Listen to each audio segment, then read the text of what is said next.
Hi, Madonna, United Kingdom. It's Kevin Stay again. All right, so next question. I understand you have performed with many artists and like Christopher, worked with um, the King of Pop, Mr. Michael Jackson. Can you tell me something sweet about him? Oh, Michael. Well, gosh, I mean, he was always sweet in general. Like, I think that's one of the things that people think is a show, or they think it was just like, it can't be real. That somebody that famous and huge and talented and could actually be a sweet guy, and he was. Um, Very thoughtful, very observant, funny. That's the biggest thing. He's very funny. Um, he told a lot of jokes, and he played a lot of practical jokes. And he loved his family, and he was a really sweet guy in general. So that's something sweet right there. Um, do the other artists who you've worked with have similar traits to Madonna, and which one of them reminds you of her with regard to her work ethic? Um, hmm. Similar traits to, I mean, she has a strong work ethic, but she doesn't expect people to work any harder than she does, and so I think that's where people fall prey to thinking, oh, she's working me to death. It's like, well, no, just work as hard as you can, like she does. I mean, it's her show, but like when I was working on it, I worked just as hard as she did. I was going to school at the same time, and I was working with Vince in the morning, and then teaching her and teaching the dancers, and then going back and going to class, and so I never had any problems with her expecting a lot from me because I expected a lot from myself. And there's anyone that reminds me of Madonna, Lady Gaga. And I actually think Lady Gaga works harder than Madonna. I know that's going to sound weird. Don't get all upset. Don't get all upset. There's room for everybody. but Lady Gaga was younger. When you're younger, you have a lot more energy. I've never seen anyone work as hard as Lady Gaga. Honestly, like the pace. Oh my God, insane. 3 shows a night, 4 shows a night, clubs, blah blah blah. Like Madonna never did that, nor did she have to. Good for her. Work ethic reminds me of Madonna. You know what? There's an ease that she has about her work ethic. You know what? I think she works really hard, but at the same time, she's not crazy about it. Like I think she fights for time for herself,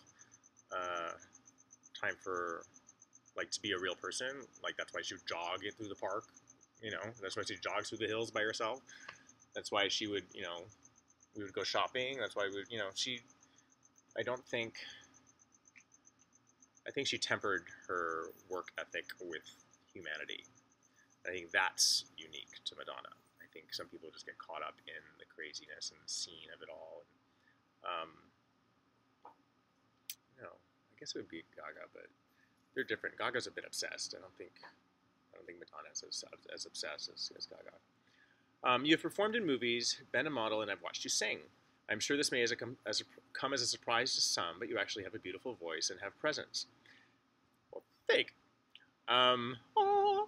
Can you tell me how you decided to get into music? Who are your influences, and where can we follow you?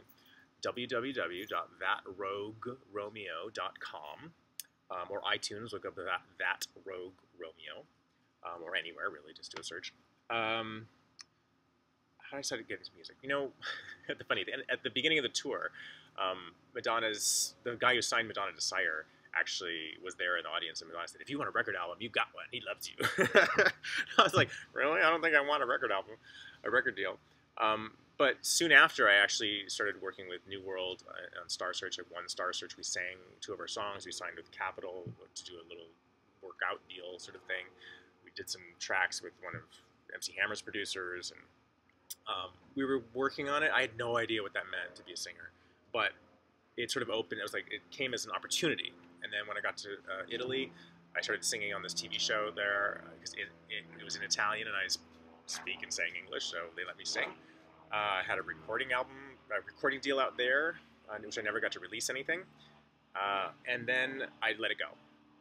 At the time, it was a different world. I would have had to be in a boy band. Being gay in that industry was not okay. It was a whole big scene, and I just realized if I can't be myself and can't be who I want to be as an artist, then what's the point? So I said, there's so many other things I want to do, I'll just put that aside. And I did for years, until I realized that it would be one of my life's biggest regrets if I didn't do it. If I didn't actually put out my music and actually say what I had to say, and I couldn't really move forward in my life without saying those things. So that's what had me decide to get back into music after years away from it. It was just, I had stuff I needed to say, and my life was stuck without saying it. And I had discovered music as that sort of language to express myself in a way that I couldn't in any other realm. Dance doesn't have words. It has a vocabulary, but it doesn't have words. And I needed something where I could speak with words. Who are my influences? I mean, I'm a big Nine Inch Nails fan and Prince, and but my voice tends to go a little George Michael-y. So it's sort of a weird mix, but a balanced mix. I'm a Libra, a balance of soft and hard. Most people describe my music as a dark electro pop. I tend to agree, although for my next stuff I'm going to go a little harder edged. Yes, www.thatrogueromeo.com.